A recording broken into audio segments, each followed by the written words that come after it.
किसान का जो मारे लठी बंदा हो शैतान से।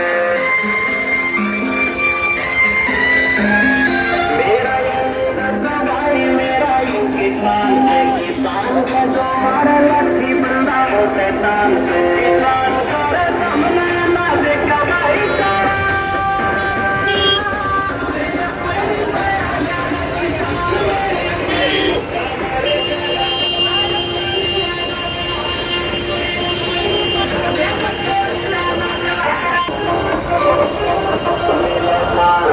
दाने तेरी देव के दाने तेरे भी फसल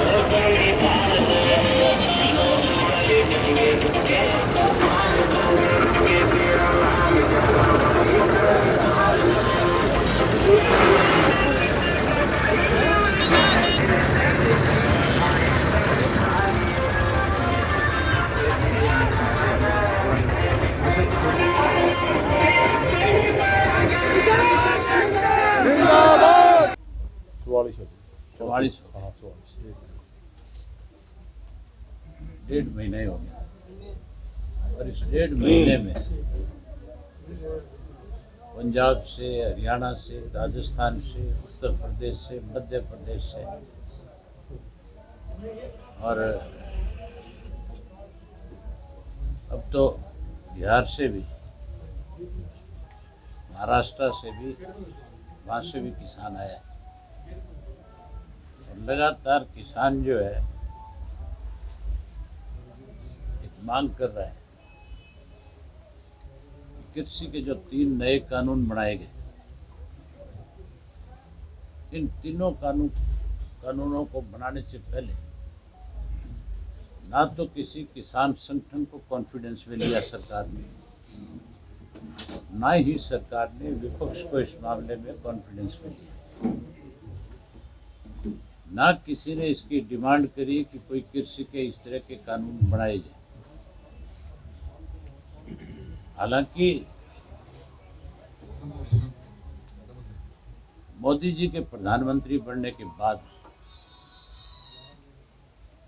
इनके 6 साल के इस पीरियड में 1200 से ज्यादा ऐसे एक्ट नए, जो पुराने एक्ट थे उनको खत्म किया, नए एक्ट बनाए। बहुत सारी अमेंडमेंट्स इन्होंने अपने वक्त में करी। 1800 से ज्यादा और इस तरह की गवर्नमेंट की जो है रिकमेंडेशन आज उनके पास ड्राफ्ट के रूप में तैयार है, जिसको भी वो किसी वक्त किसी भी सेशन में ला सकते हैं। एक छोटा सा उदाहरण है, जीएसटी के अंदर बहुत दफा रद्दोबदल हुआ। जीएसटी की भी किसी ने डिमांड नहीं की थी, जीएसटी भी जबरदस्ती थोपी गई थी। लेकिन उस जीएसटी के अंदर जब मोदी के साथी खुद फंसने लगे तो फिर उन्होंने उसके अंदर बहुत सारी अमेंडमेंट्स करी, क्योंकि उन पूंजीपति लोगों को बचाना था। उसमें जो किसान के ऊपर जीएसटी लगाई गई थी उसका विरोध हुआ था, लेकिन किसान की बात को तब भी नहीं सुना गया, तब भी उसकी अनदेखी कर दी। कैसे पूंजीपतियों को फायदा मिले उसके लिए बारी बारी जीएसटी के अंदर नई नई अमेंडमेंट्स करके उनको लाभ पहुंचाया गया। अनेक लोग जीएसटी की चोरी में पकड़े गए, उन पे छोटे मोटे जुर्माने करके उनको छोड़ दिया गया। इस लॉकडाउन के दौरान विशेष रूप से जब ये पहला और दूसरा लॉकडाउन लगा तो उस वक्त पूरे देश के अलग अलग चीफ मिनिस्टर की तरफ से बयान आए थे कि हमारी स्टेट जो है आज इस लॉकडाउन की मार की वजह से हमारा रेवेन्यू जो है वो कम हो गया, स्टेट दिवालिया हो रही है। इस लॉकडाउन के अंदर जो हमारी आर्थिक स्थिति हुई उसको अगर किसी ने बचाया तो केवल और केवल किसान ने इस देश की आर्थिक स्थिति को फिर से सुधारने में सबसे बड़ी मदद करी। जहाँ इस किसान को सरकार की तरफ से इंसेंटिव देने चाहिए कि इस तरह की विपरीत परिस्थितियों के अंदर किसान ने अपना पेट काट करके जहाँ देश का पेट भरा वहीं देश की आर्थिक स्थिति को मजबूत किया। उसको और ज़्यादा इंसेंटिव इसलिए देना चाहिए कि कल ना करे परमात्मा की इससे भी बुरे हालात हो जाए, तो कम से कम हमारे पास एक ऐसा इंफ्रास्ट्रक्चर खड़ा है जो हमारे देश को आर्थिक रूप से कमज़ोर नहीं होने देगा। किसान को भाव अच्छे देने चाहिए थे, किसान को समर्थन मूल्य की कानूनन रूप से गारंटी देनी चाहिए थी, और किसान के ऊपर जो कर्जा था, जो देश के प्रधानमंत्री ने खुद कहा था कि मैं किसान का कर्जा माफ करूंगा बीजेपी की सरकार बनने के बाद, इसको 6 वर्ष हो गए ठंडे बस्ते में डालना, उसका कर्जा माफ करना चाहिए था। वहीं उस किसान को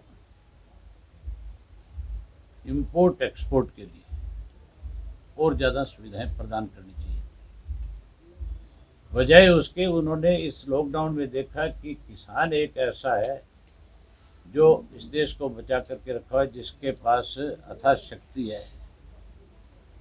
क्यों नहीं इससे ये शक्ति, इससे ताकत ले ली जाए और अपने चाहते लोगों को दे दी जाए। इसके लिए 3 कृषि के कानून बना दिए।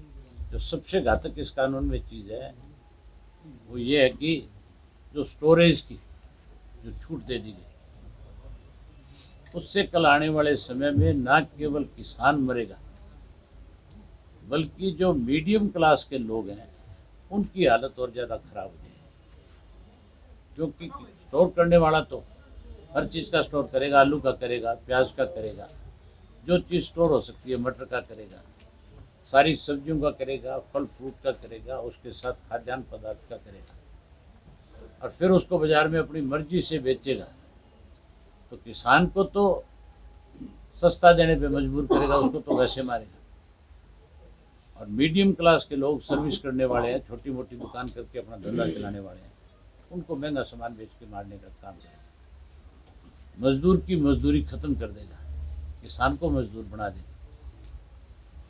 इसलिए सारे देश के किसान ने आकर के लाखों की संख्या में इकट्ठा होकर के मोदी जी से पिछले 1.5 महीने से लगातार रिक्वेस्ट कर रहा है कि आप इन तीनों कानूनों को ख़त्म कर दो और हमें नए सिरे से बातचीत करके कोई अच्छे कानून बनाओ, एमएसपी की गारंटी दो, उसके साथ साथ स्वामीनाथन की रिपोर्ट को लागू करो।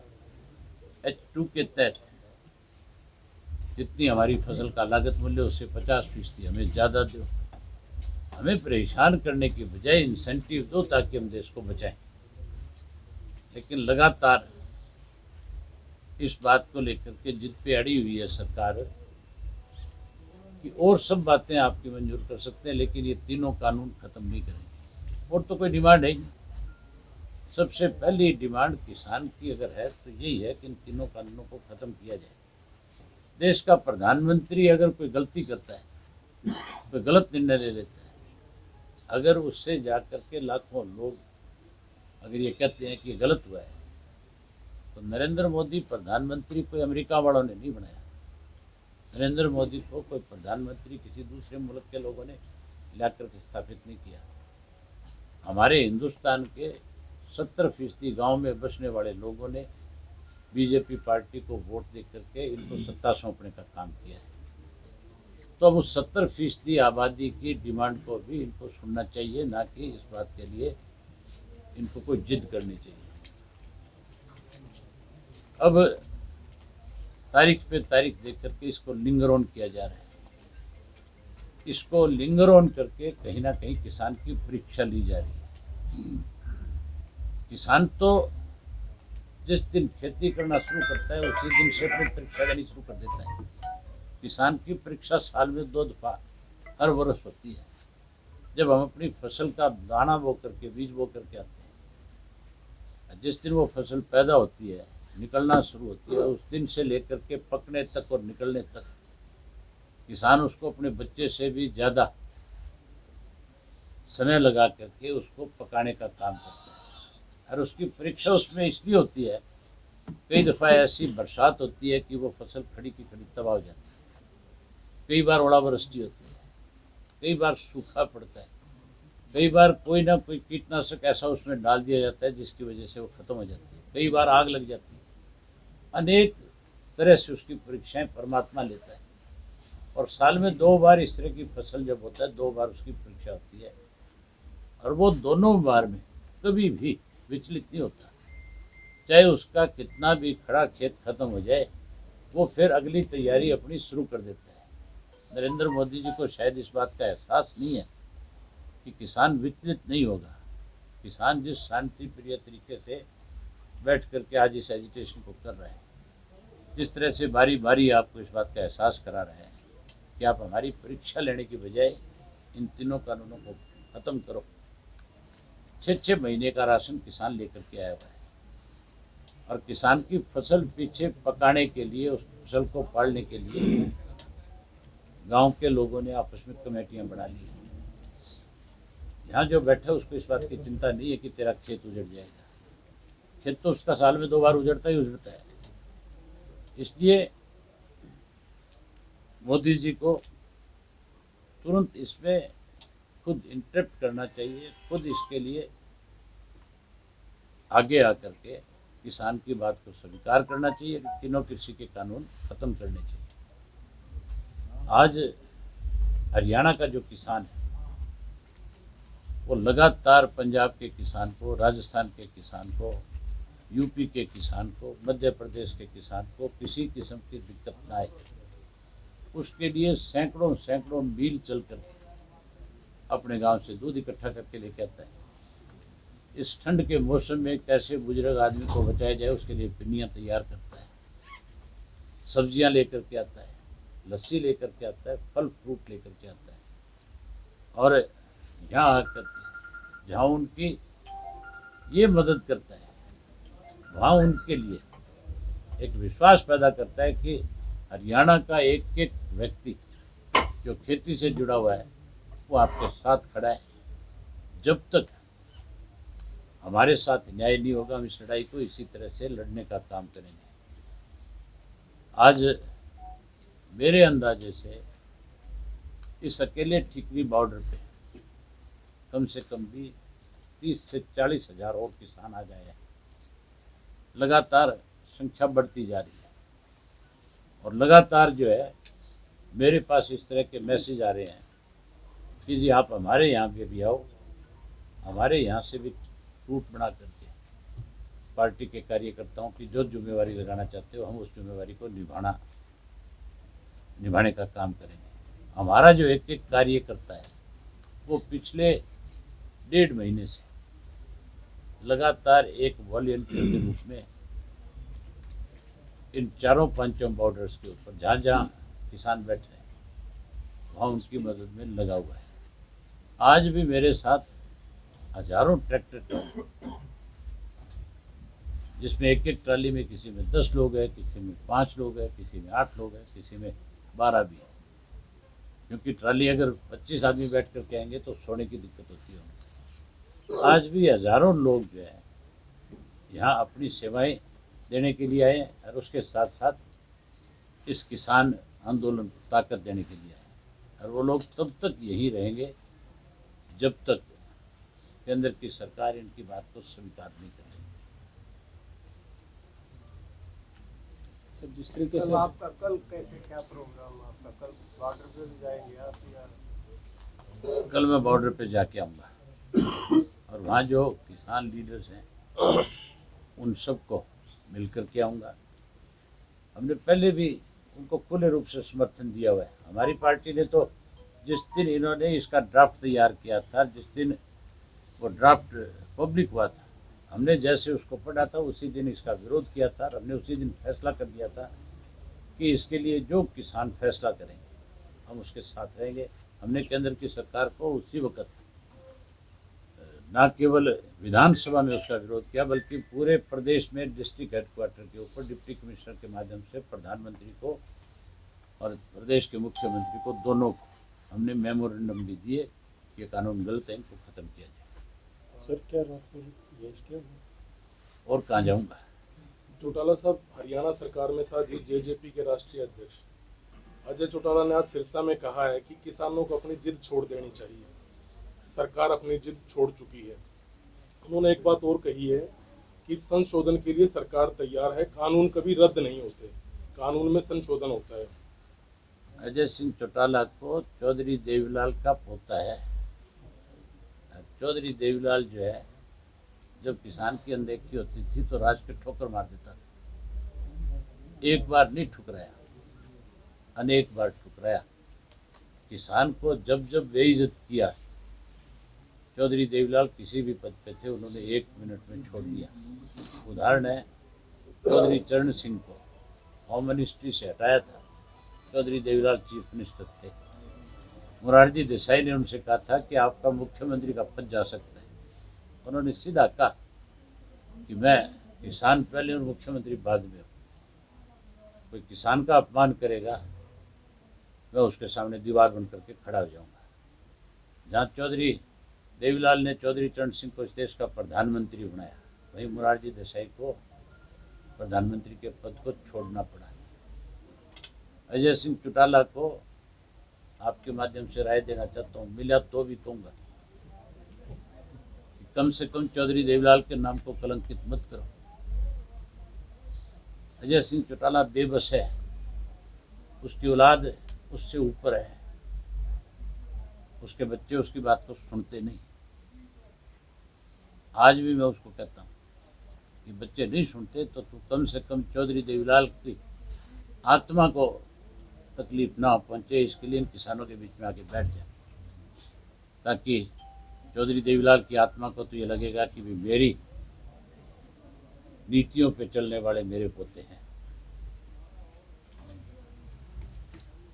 सर, जिस तरीके से कल किसानों का ट्रैक्टर मार्च हुआ, 26 जनवरी की रिहर्सल बताई जा रही है, तो लगता है कि 26 जनवरी तक अगर समाधान नहीं हुआ तो जो किसान अब तक विचलित नहीं हुआ, उस दिन बड़ा टकराव हो सकता है। टकराव नहीं होगा। टकराव तो अगर सरकार खुद माहौल तैयार करेगी तो किसान को मजबूर होना पड़ेगा। किसान ने कब टकराव किया? किसान तो जब पंजाब से चला था, पहले उसको हरियाणा के बॉर्डर पर रोका, उसके ऊपर लाठियां बरसाई, मुकदमे बनाए, पानी मारा गया उनको। उन्होंने कहा विरोध किया, उन्होंने कहा कि हम तो दिल्ली जाना चाहते हैं, हमें आप दिल्ली जाने दो, हम दिल्ली में जाकर के अपनी बात कहना चाहते हैं। दिल्ली के बॉर्डर के ऊपर केंद्र की पुलिस सरकार ने उनको रोक रखा है। सुप्रीम कोर्ट के अंदर इस इशू पे जब चर्चा हुई तो सुप्रीम कोर्ट ने स्वयं ये बात कही है कि लॉ एंड ऑर्डर की जिम्मेवारी तो सरकार की हुआ करती है। अगर किसान उगदड़ करे, अगर किसान तोड़फोड़ करे, अगर किसान कोई नुकसान पहुंचाए, तब आप उनके खिलाफ कार्रवाई करो। आप किसी को दिल्ली जाने से कैसे रोक सकते? मेरे पास कार जीप नहीं है, मेरे पास साधन ट्रैक्टर है, मैं अपना ट्रैक्टर लेकर के दिल्ली जा रहा हूँ, मुझे क्यों रोका जा रहा है? क्या मतलब है? ये टकराव तो जानबूझ के सरकार पैदा करना चाहती है। किसान तो बहुत संयम रखने वाला व्यक्ति है।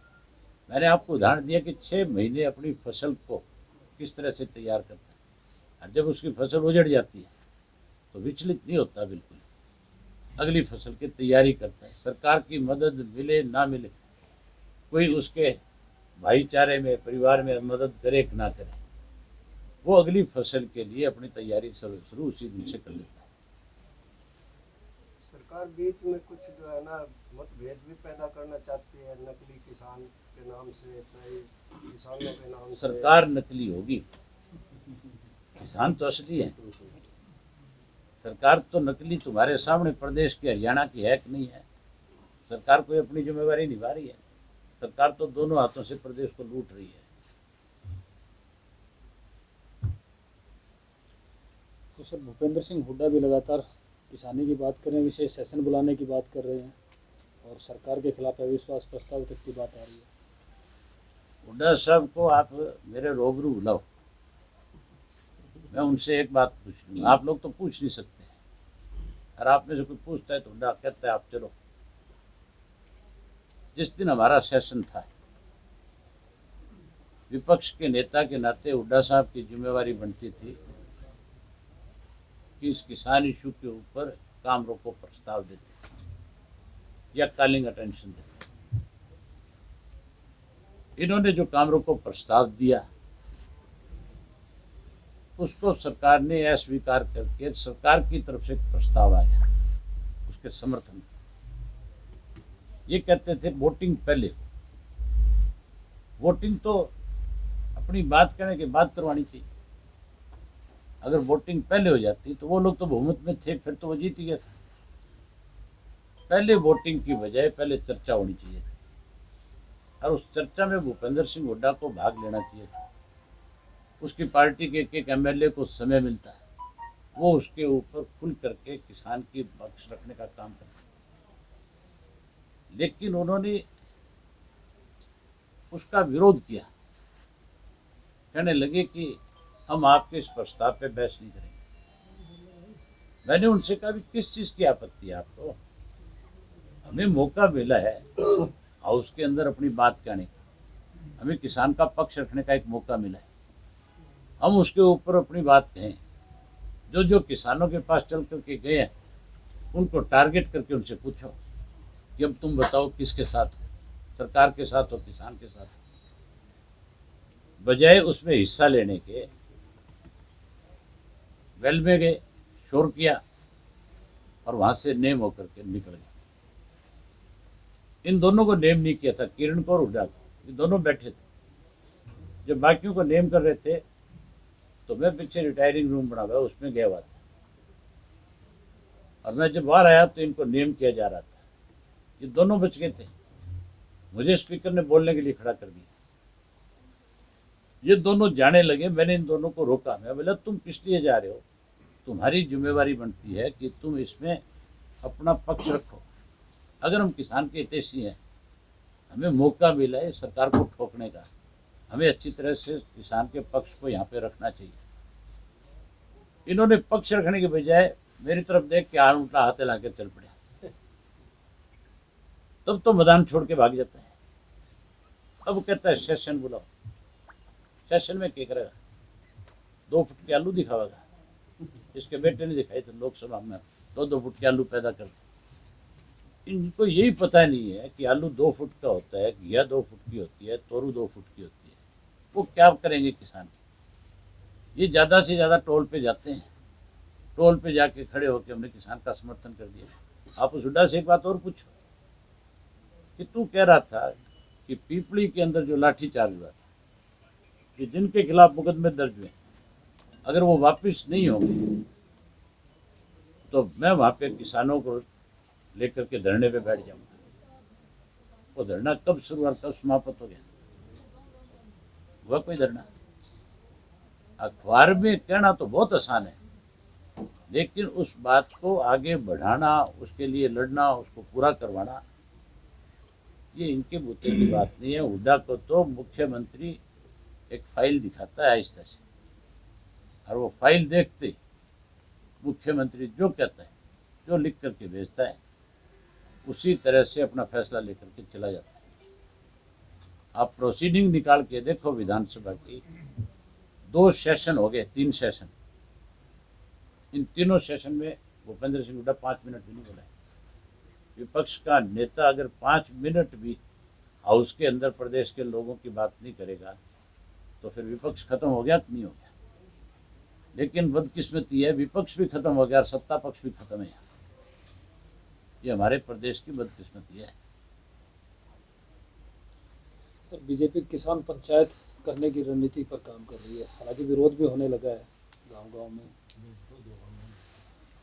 अभी तो कार पे लट लगे, पंचायत करेंगे, सिर में भी लगे। कराओ नहीं तुम यो काम, तो कराओ। यो काम जरूर कराओ। उसकी तो होली भाई है? उसकी तो घोषणा होली, हमने ही पंचायत कर ली। बता दिया। हम अभी तो कार पे लट लगे हैं। ये बॉर्डर पे सारे पंचायत ना बैठे जी, हाँ ना। इससे बड़ी पंचायत क्या हो?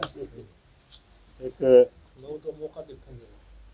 मैं प्रार्थना करना चाहूँ था जी आपसे, हम्म, पूरे प्रदेश के नहीं देश के किसानों की तरफ से। हम्म, उसमें एक चर्चा आती है कि हरियाणा का कोई भी विधायक ऐसी कोई लकीर नहीं खींच रहा जिस तरह सरकार तोड़ी बिक जी सारे आपका नहीं मुंह देखेंगे ठोस फैसला लेने की ठोस फैसला करते मैंने हैं। ना अपने सब साथियों से बात करी थी, आप भी हमारे साथी हो, सब ने मुझे ये कहा था कि भी आप जो फैसला करोगे हमें मान्य है। मैंने अब दोबारा फिर साथियों से चर्चा करी थी। मैं आज आपके रूबरू एक बात कहना चाहता हूँ। मैं आज 8 तारीख है, 26 तारीख तक अगर कोई फैसला हो गया, कोई सरकार मान गई तो ठीक है, नहीं मानी तो 27 तारीख को इस्तीफे की कॉपी आपको भी भेज दूंगा और 27 को इस्तीफा ज्ञानचंद गुप्ता को भी दे आऊंगा।